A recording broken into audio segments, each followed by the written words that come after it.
listening to Pop This, the podcast where three women talk about pop culture. Here are your hosts, Lisa Christiansen, Andrea Gin, and Andrea Warner.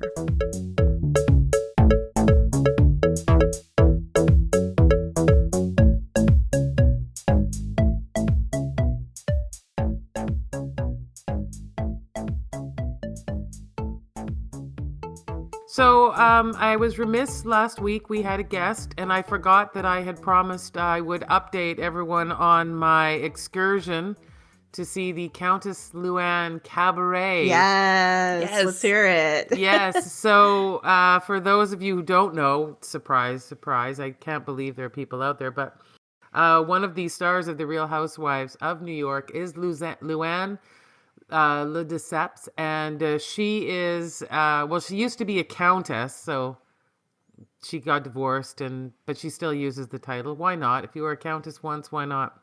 Anyway, for some reason, the countess, as she's known, decided that she could sing and dance, of which she can't do either, but decided to put on a cabaret show and tour it, which is even more amazing. It just started in New York at some clubs there, and people went out, and then all of a sudden it went on tour, and then all of a sudden the stars aligned and it came to Vancouver.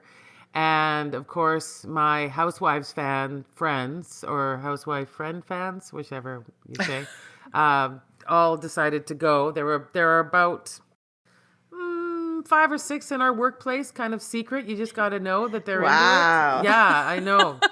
Is that more or less than you would have thought? More? More. Yeah, that's a gang.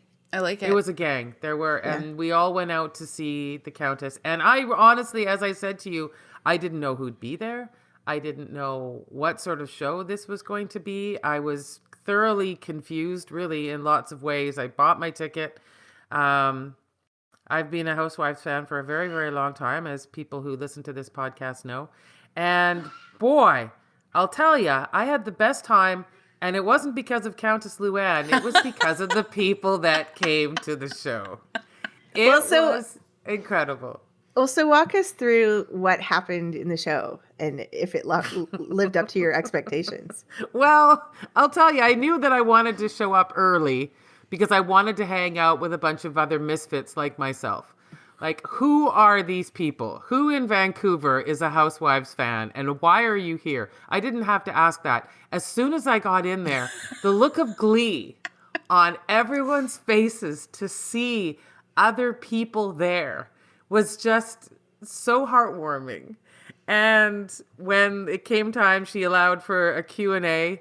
The questions these niche questions that nobody else would know anything about started coming out, and the crowd was just like losing their mind. It was just like having this opportunity to just revel in this weird thing that you love. And I'll say nobody in their right mind is let's just say she started the show off with her cover of Fleetwood Mac's Dreams. Wow. Fleetwood Mac, not afraid, not scared. They do not feel that they are threatened at all by the Countess singing their songs. So did she sing to like a backing track, or did she have musicians with her? She had a band. Yeah. Wow. Yeah.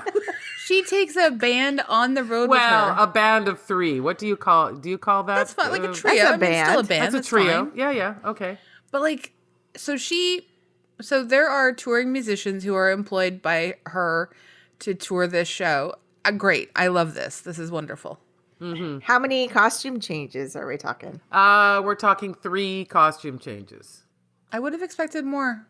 Well, it was only probably about an hour, maybe a little over an hour. Oh, okay. She doesn't really pack it. I mean, it's a one-person show. What do you want? It's a one-person show, exactly. Fine, fair enough. So when she did a cover of, I mean, it's all covers. Oh, no, I shouldn't say that. That's a big lie on my part. She does have some original songs, which are very kitschy videos, which you're all welcome to watch. She of her own songs. So she doesn't perform her own originals. She plays the videos at the show? No, she did perform them. But okay. But on one of her cover songs, she did Bonnie Raitt's Something to Talk About. Nice. And then behind her on the screen came all of her lurid headlines from her tragic divorce, her marriage, her drunken escapades, and she just sprayed them out. And again, the crowd was just like, oh my gosh. It just was like, I don't know. I have to say, because we've had many discussions about what we weren't able to do during COVID. Yeah. We weren't able to get together with other people. We weren't able to get together with like-minded people at shows. And all of us love that. All of us love whether it's a movie, whether it's live theater, whether it's music.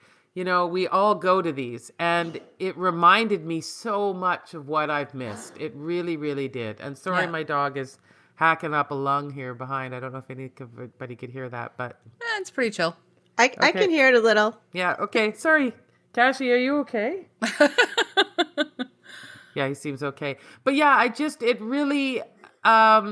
reminded me so much about what that feels like to be in a community of people that just being together felt so good. After we were all just sort of exchanging our favorite moments, we were laughing. And I have to say, I mean, Countess Luann, if you're listening, which, you never know, right? Thank you for bringing us all together. Thank you for giving us a reason to get together and to just have such a good time. So was she doing other shows, or did she just come to Vancouver to do like a one-off show? No, she's on a tour. She was going to Seattle the next day, and there was someone there who traveled all the way from England to see this show. Wow. They know that the show happens regularly in New York, which is a much shorter flight. Yes, for some reason. I don't know if they were combining it and there was something else in Vancouver for it. I don't know. I've got some life advice for this person. Maybe it's like a Grateful Dead thing and she's going to all the shows. Yeah, maybe. Yeah, I mean, I would definitely go to another Countess show. I'd like also just a couple follow-up questions. Was there also dancing? Yeah, well, she dances on the stage. Were there people dancing in the aisles? No. Like, does she have like backup dancers and she does dancing and stuff a little bit? No. Okay. She does a little bit of dancing. She actually played the bongo drums for one quick moment, which was an interesting addition to the show. Yeah, that's cool. Yeah, but in terms of her actual performing, it's not. It's definitely talent night at the kids' high school, and mom decided to entertain the crowd. Wow. It's definitely on that kind of level. Did you did you get a lot of behind the scenes info and gossip about the show, insider look? Yeah, we did. We got some gossip. She's going to be doing a new show where her and, you don't know who Sonia Morgan is, but that's another cast member on New York, and they're going to be doing kind of a what was it called, Real Life or Simple Life, or what it was that Paris Hilton and Nicole Richie, that was like a Simple Life. Yeah, was it called Simple Life? Yep. Yeah, they're going to be doing one of those. They're going to put them in the country together and make them do a Simple Life. And so we had just heard that rumor, and she confirmed it, and we all lost our minds. So is she still on The Real Housewives of New York? Well, let me talk. All right. So the last season was a really bad one. It was really bad. It was universally hated. It did not go well. They didn't have a good cast. They had too few people in the cast. It was so bad, and I don't know if I can get a reaction out of either one of you, because you'll know what I even though you don't watch The Housewives, I do think you'll understand what this means. They didn't even have a reunion. Oh, wow. Yeah. That's damning. That's never happened before in the world of The Housewives, to cancel a reunion. That's how few people wanted it. So what they're considering, I've heard rumors, is that New York's been on for about 12 years, I guess now. And they're considering doing a legacy of some of those people we like, and doing a whole new crew. Okay. So Real Housewives Upper East Side, and then the new Real Housewives downtown or Brooklyn. Yeah, something like that. I don't know if they'd go Brooklyn. That would be a big stretch. I mean, we want our housewives to be, have some money so they can prance Brooklyn around. has so much money now. Oh, I guess I was thinking like chic Williamsburg or something like that, but maybe not. Maybe Park Slope is in there, isn't it? Yeah, there's a lot of money and fanciness in different parts of Brooklyn. So either way, we'll get a better season of New York, but I think that Andy Cohen knows that this Countess Luann show is very popular. Is there a Real Housewives like Martha's Vineyard or like a Real Housewives like Long Island or something like that? Where they all go? No, like is there like are there other iterations of the show that are sort of nearby? I know they used to have a Jersey one, right? They still have New Jersey. Oh, okay. Yeah, what about like the rest of the tri-state area? Real Housewives Connecticut? Yeah, no, they don't. Well, no, because our ladies in New York go to the Hamptons all the time. Oh, okay. They're always in the Hamptons. California has a few, like they have the OC and they have Beverly Hills. Yeah. Okay. Just, I love to brainstorm ideas for a franchise I don't watch. Yeah, there you go. So anyway, just to conclude, get out there, people. Be with your people if you can, if you're ready, if this is something you're ready to do. Because if you have been missing it, I know why you've been missing it, because it's really awesome. Was the audience, like, was it sold out? I don't know. I don't think it was sold out. I couldn't see up into the balcony, but it was pretty much packed. And surprisingly, given that Luann is somewhere in her 50s, I'm not entirely sure how old she is. I don't even know if she knows. The audience was super, super, super young. Yeah. That makes sense to me. What, like, how well masked was the audience? Oh, no, I didn't see any. Okay. Well, that answers different questions for me too. Yeah, okay. that's true. That's why I said if you're ready. When you're ready to go back, it is a really nice, comforting feeling to be amongst your tribes of people that you feel close to. It is really nice. Yeah. I've heard a lot of shows have had like a pretty high like mask rate, which is exciting to me. Because I think that's sort of, I mean, I'm going to do some outdoor shows and stuff this summer. Mm-hmm. And I have been to one indoor thing. Our guest last week, Sanera, she had a choir event, and the choir has been just like trying to be like as, COVID safe as humanly possible, like with choir stuff. And so they had an event at a theater, and not only did they have like a mask mandate in place for like the audience and actually the singers for the most part. Really? They checked vaccine passports, and it was just like a couple weeks ago. And so I'm really, and there have been a few like car seat headrest that indie rock band came through town. And they mandated vaccine passports at the Commodore for their show. Did you go to that? Mask mandate too. I didn't go. No, I didn't know about it at the time, but my friend was texting me from it and being like, yay! I'm like, oh, amazing. Yeah. Incredible.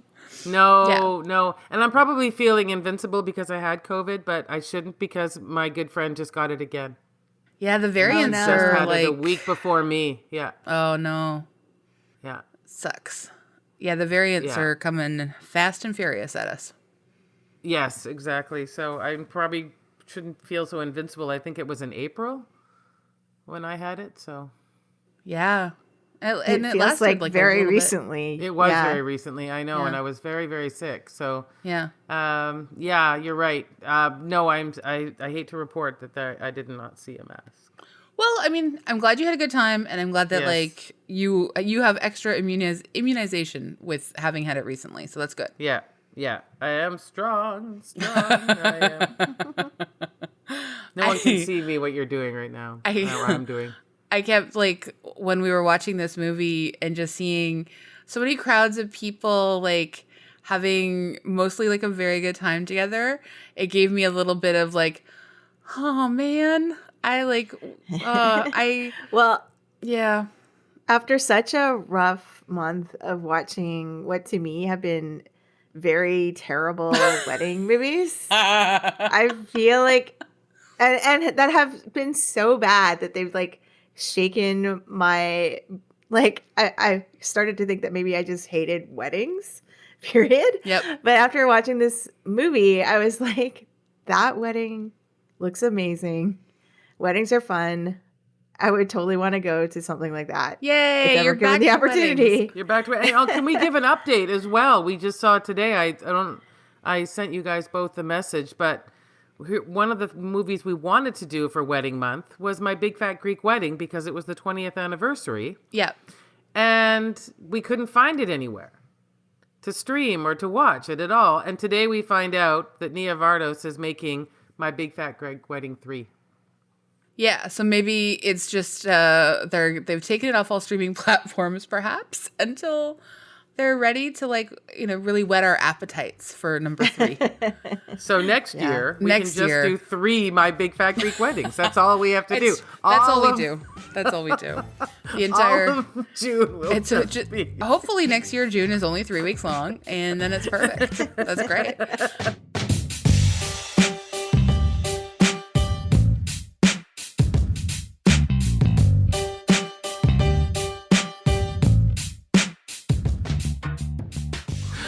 We should start this episode. I'm Andrea Warner. I'm Lisa Christiansen. I'm Andrea Gin. And you're listening to Pop This. And in case you didn't know, our final movie of Wedding Month is here. We have survived. This movie renewed Andrea Gin's faith in weddings. You've heard it here first. Monsoon Wedding. Yay! Yay! I am so excited for us to talk about this movie. I know that we all loved it, so it's just going to be us gushing for 35 or 40 minutes. I don't care. I'm just I'm so glad we ended on this high note. Ended on a high note. Exactly. Yeah. I'm thrilled. It's a movie I feel like we can get behind and just be like, everybody watch this. Yes. It's on Crave. It's on Yeah, Crave. It was Crave. on I Have Shaw cable, and it was free.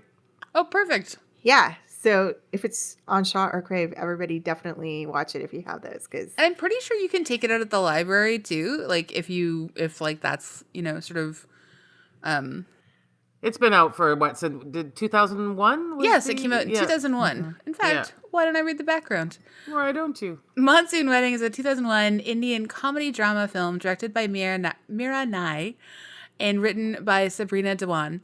The film stars Nasir Rudin Shah, Lilette Dubey, Shefali Shah, and Vasundhara Das. The story depicts romantic entanglements during a traditional Punjab Hindu wedding in Delhi.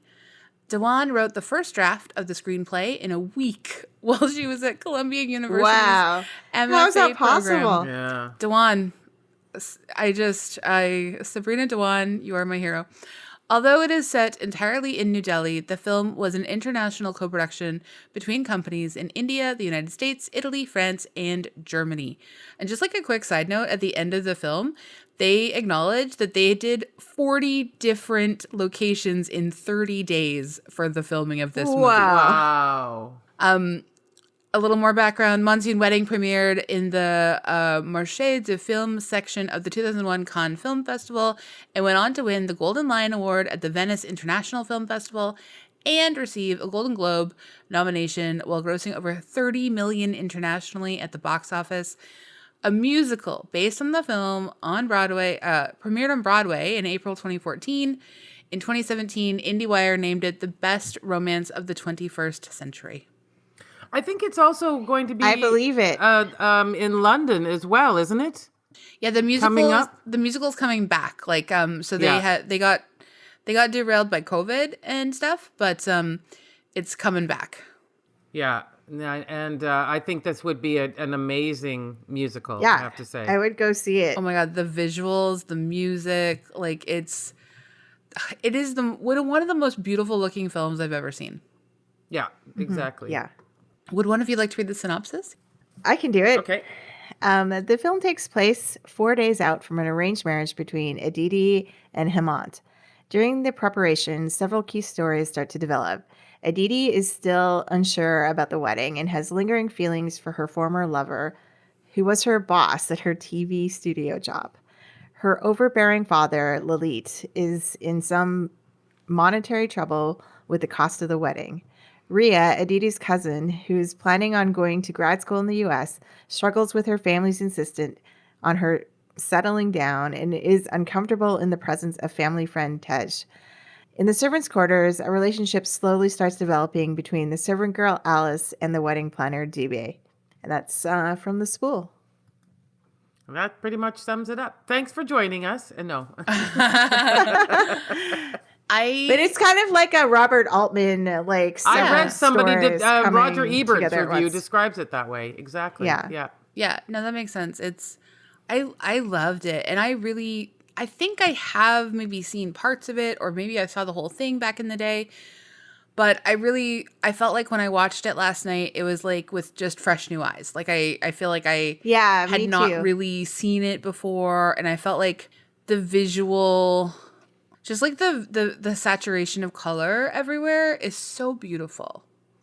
Yeah, it's Yeah. a really stunning, and the handheld camera in certain scenes, and it feels like a gigantic movie with a cast of so many, because there are so many people and the confusing sort of family relationships, yet at the same time it feels so intimate. It feels like you really get into these people's lives and their stories. Yeah, like aside from, like the beauty of the cinematography and the camera work and all that, it's just a riveting array of stories to follow. Because, you're first kind of drawn into this idea of like this frantic wedding planning, which is like a compelling thing because like Indian weddings are so extravagant and beautiful, and it's such a huge production. But like the way that they set up all these stories happening as subplots and background is just like they're all very, catch your attention and keep you like wanting to see more and more and more and pay attention through the movie. Well, and I really love just that immediately we sort of have this, we have like multiple kinds of leads, like yes, we have the focus on Aditi, who is, not sure what she really wants. She's sort of torn between this sort of one kind of life where she's been having an affair with a married boss, and she knows that he's unlikely to leave his wife for her, and she wants something different, but she also is still sort of caught up in the allure and the like sort of the sexiness of it all, that sort of bit of like forbidden stuff happening between them. And then we have like her cousin Rhea, who they're positioned as such opposites immediately. Like she's older and unmarried and like uninterested in marriage and trying to encourage Aditi not to go through with it, and like just not wanting to go to school, wanting to go to, and they both want to go to the States technically. Mm-hmm. Like that's like the journey for both of them, but Rhea feels like she's doing it on her own terms, and she feels like Aditi is just kind of like almost giving up, but it's never framed in this like, oh, it's like unfeminist of you to want to be married. Like Aditi's never really like she just wants to be loved, she wants to be married, and she thinks that those two things go hand in hand. And she's not judged harshly for that. Like a lot of it is she's celebrated for deciding that she wants that by her family, but then we see her actual own ambivalence about it, Yeah, and I found it really sort of like interesting to look at like how an arranged marriage is depicted in this movie, because like she isn't being forced into doing this arranged marriage. Like she wants to do it, and like also like the groom isn't being forced into it either. And so it's just, I don't know, it's just like a sort of refreshing, interesting thing to think about. It kind of made me think. Well, it seemed to me like it was like they are ultimately, the two of them are actually very well suited to each other. We see that that the way that they sort of fall in love with each other before their wedding ends up being, we see them choose each other over and over again in these different small ways. But like I think one of the things that I think gets left out of a lot of sort of like very North American takes on arranged marriages is this idea of being like two people being forced together because it's like a good family deal, or like it's like a financial arrangement or whatever. But there are all sorts of other scenarios in which the idea is that your families both know you very well, and they have seen something in the chemistry of how they think these two people could relate to each other. And I think that there's something kind of interesting about that. Like, I mean, it depends on how honest you are with your family, obviously. But yeah, I think there is something really interesting about that. And I like the way in which we see and her them parents' have... marriage. Her parents' marriage was arranged, and it worked out. Yeah. So. And her aunt and uncle, they still can't keep their hands off each other. They're very cute together. Like, I know they're both like kind of overbearing in their own way, but like, I mean, the family dynamics of this film really kind of actually made me wish that, like, I don't know, I had slightly better family dynamics in my own life, that we were like all still coming together in this way, you know? It did. It makes you sort of like feel like being a sort of member of a large extended family like that would be enjoyable, and it would be like nice to have that many people to like help celebrate these like events and like pile into your house, before a wedding and stuff. And yeah, it just like it depicted it in such a nice way. Yeah, no, I think it felt very warm and cozy. It didn't feel fake because it came with a lot of tension. It came with a lot of problems. I mean, we're seeing one of the characters not being, very kindly treated by his father. And, I feel like that's going to resolve. But so, I don't think that this was trying to, overly simplify how great it is always to get together with your family. There are going to be problems. Yeah. And I think like you're right. Like the tension feels real. And so it feels like a family. Yeah. Yeah. But there's still a sort of grander intimacy there. And, I really appreciate the way that they deal with, pedophilia in like extended families, and the way that like childhood sexual assault and stuff, like they're not overly like, it's not sort of like super overly drawn out, but it's dealt with, it's addressed, it's there the whole time. And we see, so for anybody who hasn't seen the film, Rhea has this like visible sort of like sick looking reaction to the presence of this Uncle Tej, who is a longtime family friend, who has been in America for a long time, but is obviously back for the wedding. And we know something is up right away because, she looks so upset about his arrival. And he immediately zeroes in on the youngest daughter. So we also, we've got more information there. And a lot of it is sort of like communicated wordlessly. Like we just see it's like filmed, and we see her interceding and trying to make sure that the youngest daughter is sort of protected and okay, but she can't be there every second. So when she finally has confirmation that he has begun his process of like sexually assaulting her, the youngest daughter, she confronts him at like one of the, I guess it's the opening night of the wedding. Rehearsal or the night of the wedding. Yeah, it's like one of the earlier stages, like not day 3 of the wedding, but like day 1 or 2. And I think what is so good and true about how the movie sort of depicts the rest of the family sort of finding out, and those stages of like them, having to reconcile who they thought Tej was with who, Rhea says he is. And obviously the little girl can also state like, this is what he's been doing to me as well. And so Lalit, her uncle, and who is now kind of like her father figure because her own father died, like he goes and he asks her like a really hard thing, which is like, still please come to this wedding. It's so important that you're here. But he really puts her out, he puts her in a position where she has to be pretending everything's okay all day while this man is there who really, deeply harmed her. And it's really cathartic to have Lalit finally say no, actually, to Tej and ask him to go and have him, stand up for Rhea and for his family and believe her and, take away some of that shame she's been carrying for a long time. And the movie doesn't make a huge deal out of it. It's important. It's a really important story. But it felt so, I don't know, it just felt so nice to see that.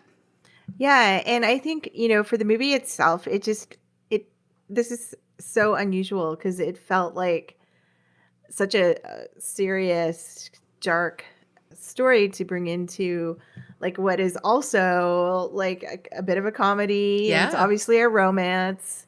And, it's not something that you see every day. Like we wouldn't see this in any of the other wedding movies that we watched this month. You know what I mean? Like and that's what I think makes this movie so fascinating is that it just isn't afraid to dip into these like super serious things that are happening during the wedding.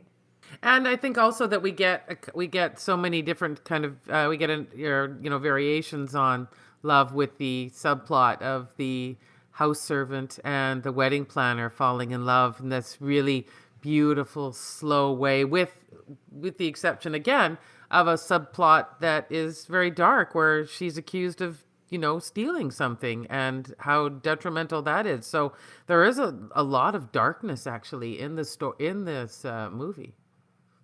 Yeah, I mean, I think it makes so much space for that tension, and it knows that it's a movie that like movies need conflict, obviously, and it gives us conflict that's really believable and it's really grounded.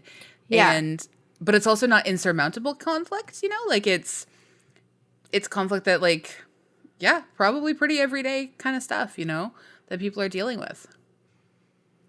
Yeah, definitely. It makes it seem more relatable or realistic that like, because I'm, like family conflict and dark things happen at people's weddings. Oh my God.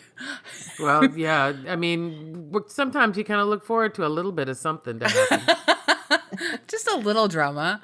A little drama. I want to talk about Alice and Dibby.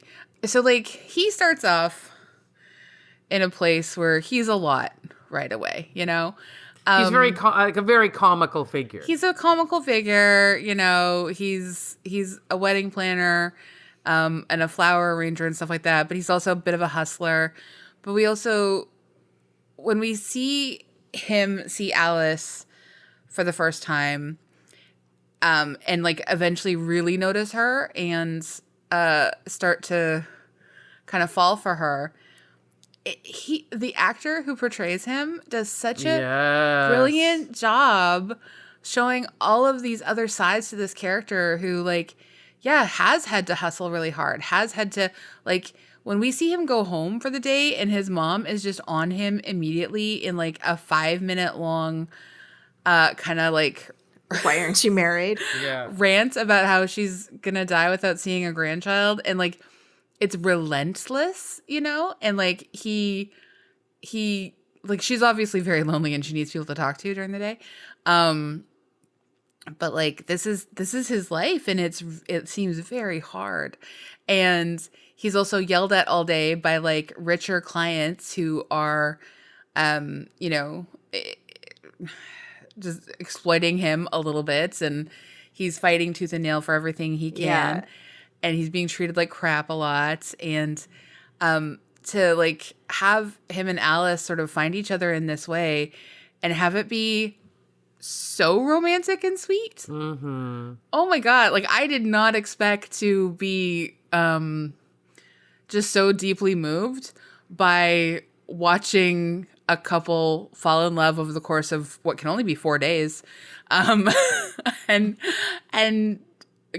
sort of have their own little private, tiny, humble wedding in this monsoon, and then like join in the larger sort of like, upper class wedding. It had a kind of Downton Abbey feel to it, didn't it? It had a Downton Abbey feel for sure, but there was something just like, it was just so lovely to see them fall in love. And I mean, like, yeah, him showing up with this like marigold heart, this like flower arrangement in the shape of a heart, and like like on his knees in a little square of candles. Like, I got teary. It was so sweet. Yeah. Yeah. Yeah. At first, when he was introduced, I was like, oh, this is, a very unusual character to expect to be like a wedding planner because he's a little rough around the edges. Yeah. But then you see like all the stuff he has to manage for the wedding, and it's mainly like kind of construction and putting up like all this like infrastructure for the wedding. And it's like, oh, okay, I see how that makes sense now. You need somebody who like understands how to put up a tent and stuff like that. Yeah. Yeah. Build a tent that I've never seen. Yeah. That was like a geodesic dome. Yeah. Oh my God. That was a wild. When he said the phrase, the peacock. And make it waterproof. Well, they ended up having to. They negotiated for the waterproofing, but like he's like, no, the peacocks have stopped dancing. It's not going to rain. I almost fell off the couch. I laughed so hard. Just like the idea that the peacocks dance and I was like, okay, cool. Like, I mean, I don't know. Maybe this is true. I use a barometer, but if you do whatever you got to do, But- like it's fine. But like, I just, oh my God, can we? But some people, like I was reading, that really love monsoon weddings because they love the idea of the bride and groom getting like drenched and it being like this beautiful thing where people are dancing in the rain. It's a very cathartic image, isn't it? People dancing in the rain. It's like, you can't beat me. Yeah, and it's a very like cleansing, sort of like fresh start and like purification, and like also it sounds like it was very hot, and like a monsoon wedding would be like quite refreshing in some way, like. I mean, so like, I don't know. It looked to me like you should take off your shoes though, because it looked like they were, or they needed galoshes at the end because it was. I remember the closest. I mean, I've never been in obviously a monsoon or a monsoon wedding, but I remember being at this incredible show at the Malcolm Bowl, Sharon Jones, and it poured rain so hard, and we were standing at the front, and like. All of these people who were not me and my friend, but all of these other people like just took off their shoes and danced in the mud for like the entire show. We kept our shoes on and danced in the mud.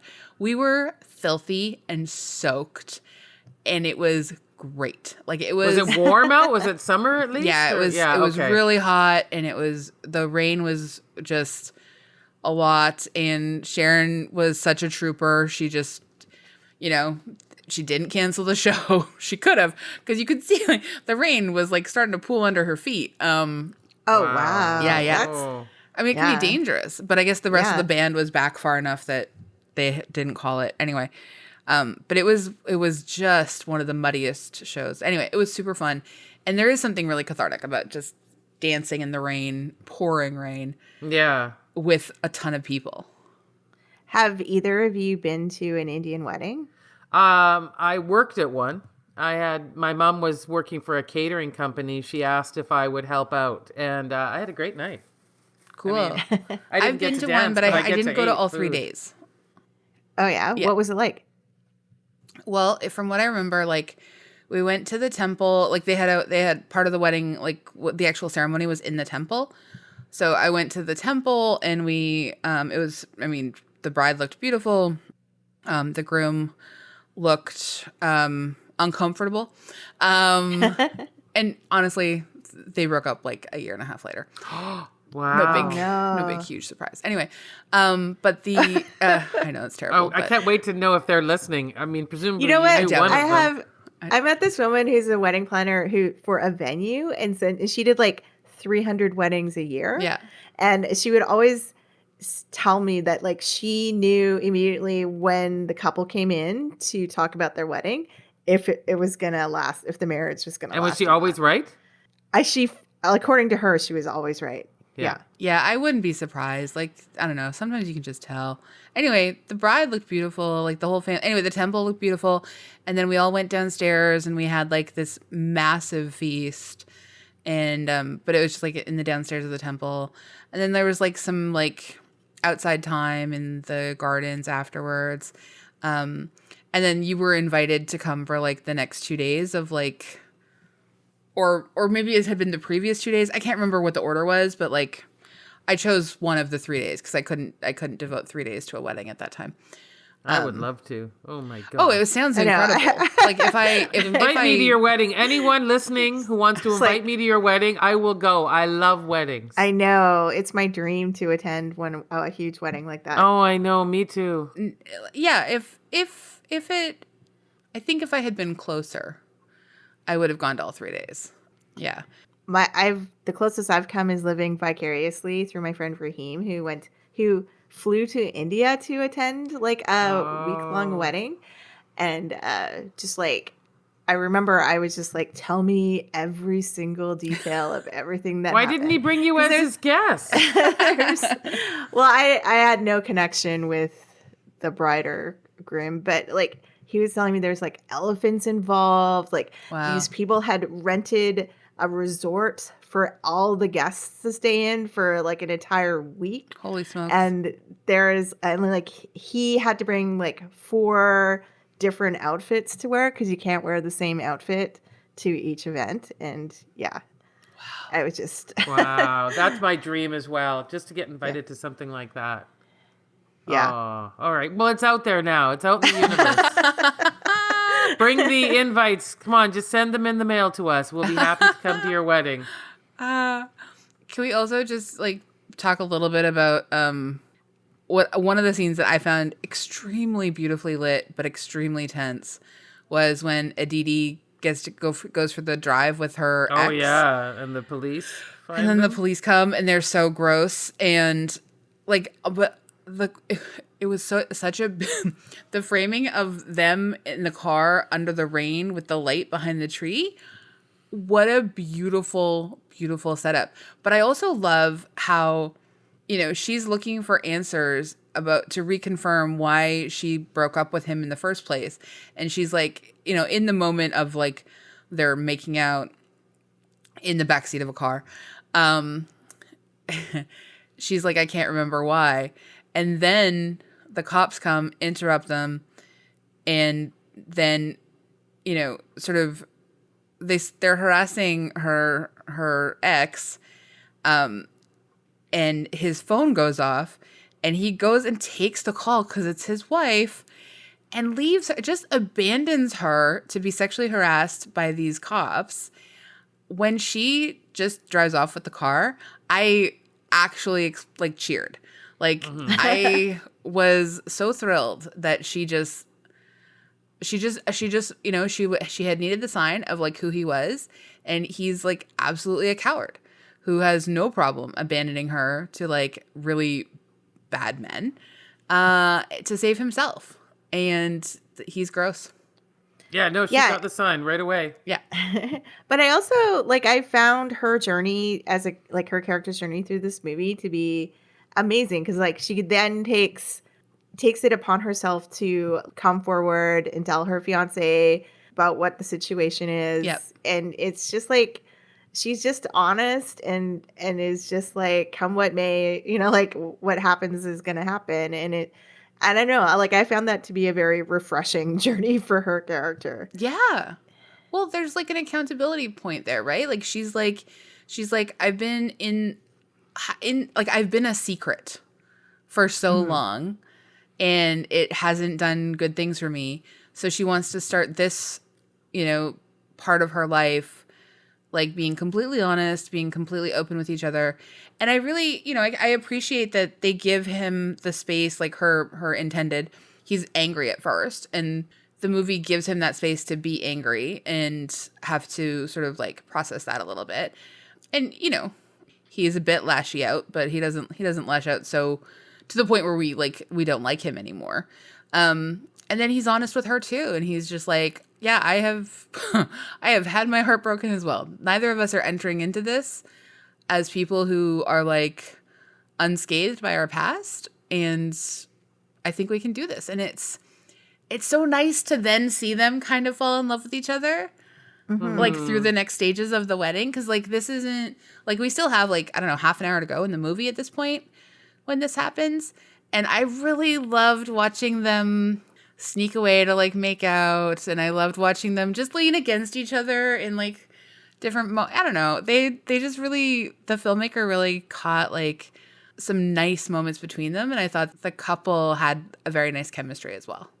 I just thought it was such a brave thing for her character to do, like the day before the wedding, when all of this like this whole production is just riding on her getting married, right? Like so many people involved, so much, her father has spent so much money on it, and her family is like deeply invested in it and everything. People And have flown from all over the world to come over here. yeah, like it would take a lot if for someone in that position to jeopardize like the wedding from happening.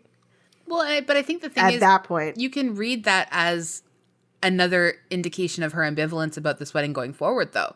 You know, that she is willing to just throw it all up in the air because, like, you know, in a different sort of handling of this movie, that could be like a bit of a misdirect on the parts of the writers that, like, well, she really doesn't know for sure that she wants this to happen. So she's going to try and sabotage it with that kind of, you know, declaration. Right. But the movie believes that honesty is important. You know, like the movie ultimately really does have this sort of like romanticized faith in honesty and integrity. And I love that. I actually really love that. Yeah, that is a really good point. Yeah. Oh, it made me so happy.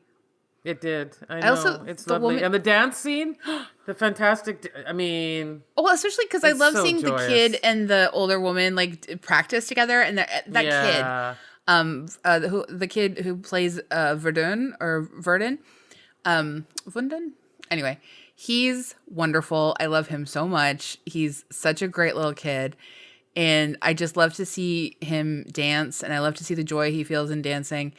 And then to see her up on stage. And also, they're so mean to the bartender cousin who Lalit constantly calls an idiot.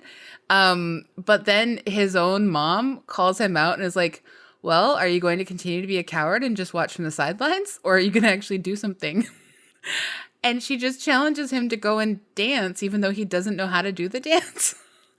But it's like one of those things that, like, when a character tells you, like, you'll know the dance when you get up there on stage. Like, you'll feel the dance.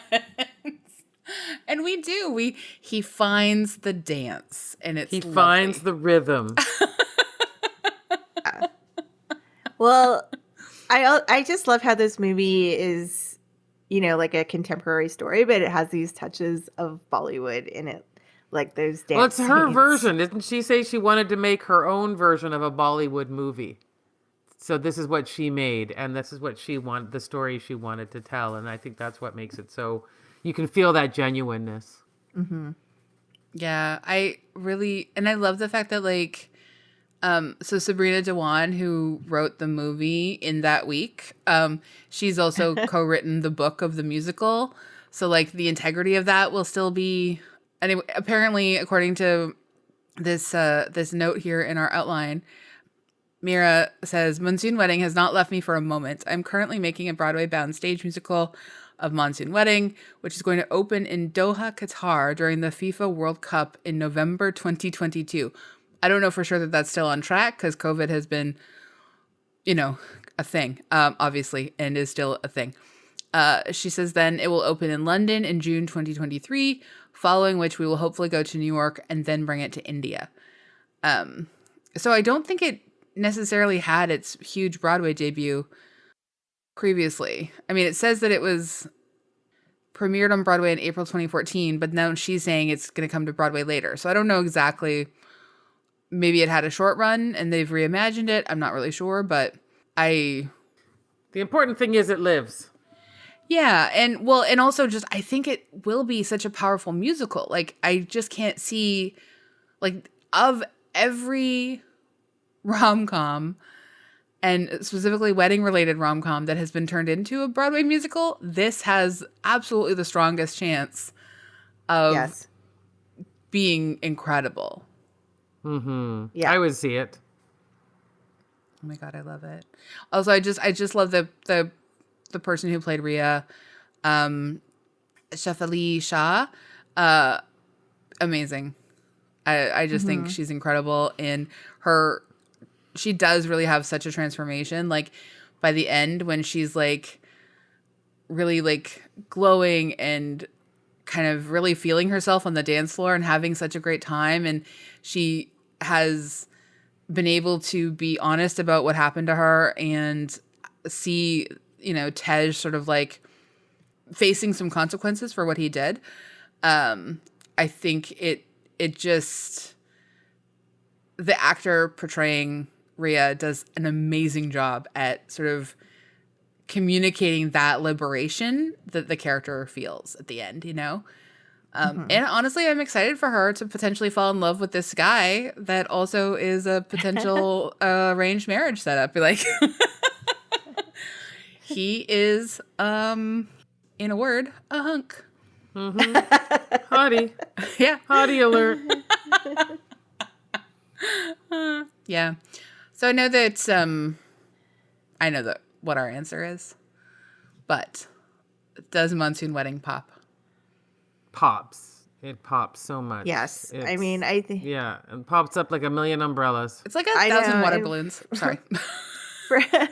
for a movie that's 20 years old, it's just like it's so current, and it's so, like, I don't know. It stands up really well. Oh, agreed. Yeah. Yeah.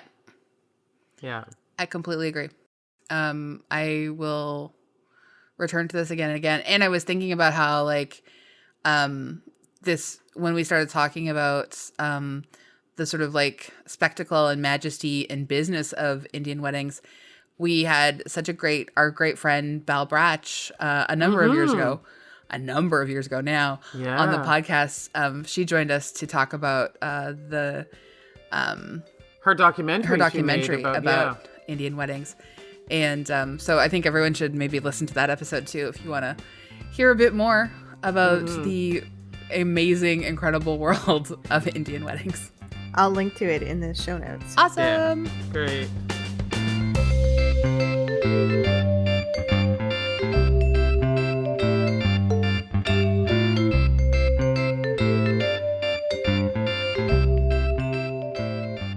We love to leave things on something we recommend, as well as when we can recommend the movie. It's great.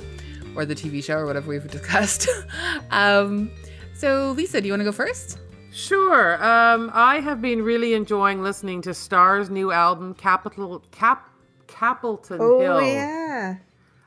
It is such a beautiful album. I was scrolling through some of the reviews that they posted on Instagram today, and people just saying this is back to form. This is as good as Set Yourself on Fire, and I think it is brilliant. I'm just enjoying just listening to, a band that's been doing this for so long, and when you've been doing it so long and it's always been good, you kind of get measured by how good you are, really. And this one just seems to take it a step up higher, and I really highly recommend Stars why is that so hard for me to say? Capleton Hill. Capleton Hill. Is it only me, or is that a bit of a tongue twister? I mean, I don't know. Capleton Hill seems to, like, it makes sense. But, I mean, maybe you're thinking of, like, Capel Hill or Chapel Hill. I don't know. I think I'm thinking Capitol Hill. Oh, yeah, that makes sense. That's what I keep doing. So it's Capleton Hill. There we go. Awesome. Thank you. That sounds great. Love Stars. Stars forever. Yay. AG? So I had to think long and deep about if there was like anything I recommended this week, and I was really struggling. And the only thing that I truly loved about my past week was like this place called Whack Whack Burger. I don't know if you've heard about it. It is a burger food truck that does Asian style burgers. And so I recently moved to Kerrisdale, and Whack Whack Burger comes here like part of the week, and it's downtown part of the week. And it's like the best burgers I've had in ages. Like they do like teriyaki burger, they do tonkatsu burger, a chicken cutlet burger. It's amazing, and like they're all under $10. Whack Whack Burger. Whack Whack Burger. They post on their Facebook page where they're going to be on what day. And I'm just saying it's worth going either downtown or to Carousel to try it because it's awesome. All right. I'm definitely going to do that. Or if you're come to Vancouver, seek them out. Yes. Yes. Yay. Awesome. Well, I'm thrilled for this news. I am going to recommend, my dear heart of my hearts, Buffy St. Marie. She has written it's like her first full children's book. It's called Tapway and the Magic Hat. And it is illustrated by Buffy and Michelle Ellen Clement. Wow. Cool. And it's just this like lovely story. On a prairie reserve, Tapway receives a mysterious gift from Kokum and finds himself on an unforgettable adventure. And it is written in both English and Cree. And so you've got some options there. And I'm very lucky. I read an early version of this like manuscript like a number of years ago. And I'm just so excited that it is like finally out. It came out through Greystone Kids on June 7th, I think. Yeah. And so it's in stores, it's everywhere. And it's lovely. What age is it for? What ages? I would say like probably like maybe like 7 to 12. Like he has like Tapway has like a lot of fun adventures, but there's also like, trickster character, and he goes to a powwow and he sleeps in a teepee, and he's led astray by like a mysterious friend. So there's I'm just trying to decide whether like it's mine for my nephews or not. Oh, I Like, think if I think they're I the think right both age. the nephews would enjoy, at the very least, like reading through it and looking at all the illustrations and stuff. Like it's because it is like a full like children's book. Like it's not like there's a substantial amount of writing to it. Excellent. And Buffy has there's a podcast about her. CBC just didn't they? About her. Yeah, CBC. I mean, I don't want to I didn't want to just necessarily inundate us, but yes, CBC has a new Buffy podcast, and I'm really excited to listen to it. I was interviewed for it, so like I'm in it in some places maybe, and I know also that like Phelan Johnson is the one who sort of hosts the podcast, has researched and edited it, and sort of like interweaves some of her own personal connection to like how Buffy has influenced and shaped her life too. And Phelan let me know the other day that they like at the end of every episode they thank me for my biography of Buffy, and then Blair Stonechild, who wrote an earlier book about Buffy back in 2012. So it's very nice. Wow, that's very nice. I'm looking forward to hearing it. I heard a preview of it on Q, and it sounded really great. Yeah, I think it'll be great. I mean, the team involved is wonderful, and I honestly, there's just like Buffy's life is so tremendous, and I know that they are speaking to some people who really like haven't really been spoken to before, like because there's just so many people that could talk about Buffy. Yeah.